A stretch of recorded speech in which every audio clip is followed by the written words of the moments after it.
Hi, my name is Stanley Wood. I work here at the Environment and Production Technology at IFPRI, the International Food Policy Research Institute, and I also co-lead an initiative called Harvest Choice. What I'm going to do is tell you a little bit about a tool that we've developed within that project that I'm going to give you a little bit of introduction now, and then we're going to give you a short demo. One of the questions we've seen coming up from particularly increasingly the private sector, but also the traditional providers of services and support to smallholder farmers in Africa, the extension services, is where should we locate our service provision, veterinary services, where should we try to find a location where we can best tap into, gain access to a large number of farmers or large areas of cropland. A second question, once you've decided or in parallel to thinking about where to locate, what makes it attractive to locate in a specific area or a specific point, is the size of the market you may be able to serve, the number of farmers, the area of specific crops, the total number of livestock, and even the total number of people who may provide agricultural labor or who may be the target, your consumers that you want to provide the outputs to. So these are the sort of communities we're trying to serve with this particular tool. So what does the AgMarketFinder find for us? What it does when you have selected a specific location or a specific area is it calculates, drilling down through our spatial data layers, it calculates in several different options here, but one of them is select a specific location, and it calculates from that location, thinking about the ease or difficulty of traveling on roads versus off-roads.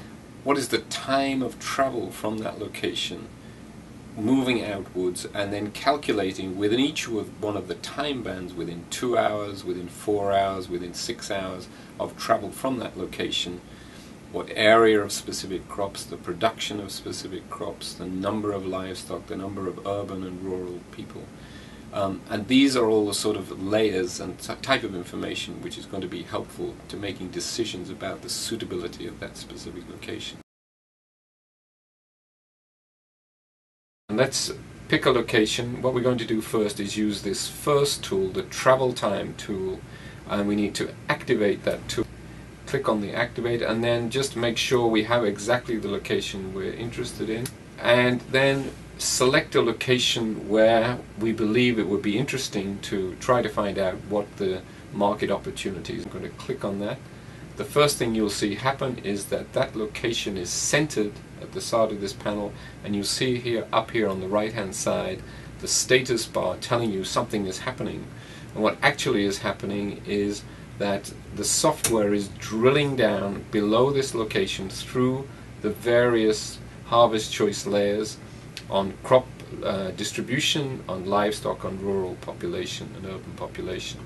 The application is now run, it recenters, and what you'll see is a very colorful display here which puts into the various travel time bands from our selected location 0 to 2 hours, 2 to 4, 4 to 6, 6 to 8 hours. This map now corresponds to this table on the right hand side. The tool menu has been replaced by describing the output, and we've got 3 or 4 tabs here of the information regarding to the map.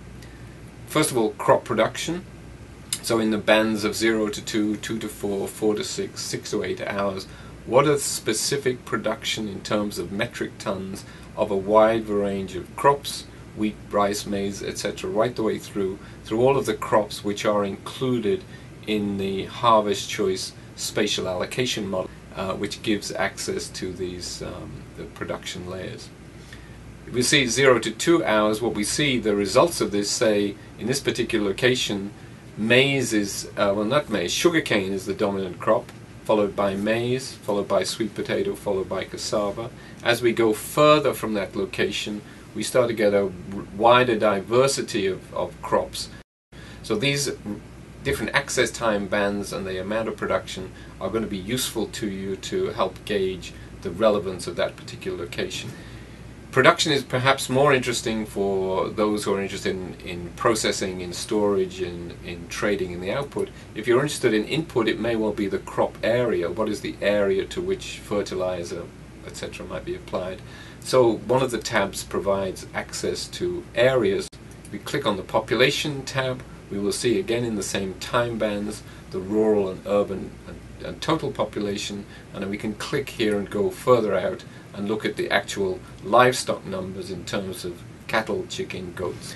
And let me ask a slightly different question, which is not the relevance of a particular location and travel time, but within a given area, particularly an administrative unit area. And this is maybe more relevant for types of government service, extension services, which are typically associated with local government.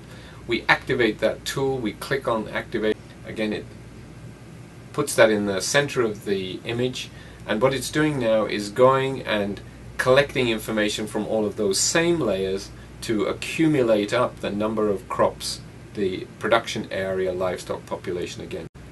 The third one is a custom area tool that we have. Is you may not be interested in a particular location or a particular area. It may just well be that you have an area that you are targeting for a particular project, and you need to know within that project area, for example, what are the numbers of crops, livestock and population which are relevant for that area. Select point by point, vertex by vertex I go, and what happens is it starts to lay out a polygon, fill that area in as we go along, keep going on, and I can keep going until I close back to the original starting point and double click, and that will then finalize the polygon, launch the application, and in the same way as the district function, go and aggregate all of the crop, livestock and population information. And I just want to point out here now the three options we have for any of these functions for downloading the results of this query. First of all, as a CSV, if you're interested in popping these results into an Excel file, PDF, and a shapefile is for those of you who know how to use this information in another GIS format. CSV, we click on that. It shows you here the actual download option for that file. And the PDF option, again here it pops up with a PDF. We hope you find it useful, and in particular we very much welcome feedback on the tool. And there's also the tutorial. This tutorial and other information is on the site. You can go and get more information, find out more, but as I say, feedback is all important to us, both in judging the utility of the tool, but also in finding out more about the quality of the input layers and whether other input layers would actually be interesting and important to you. So, thanks for listening. Please use the tool and let us know how you get on. Thanks a lot.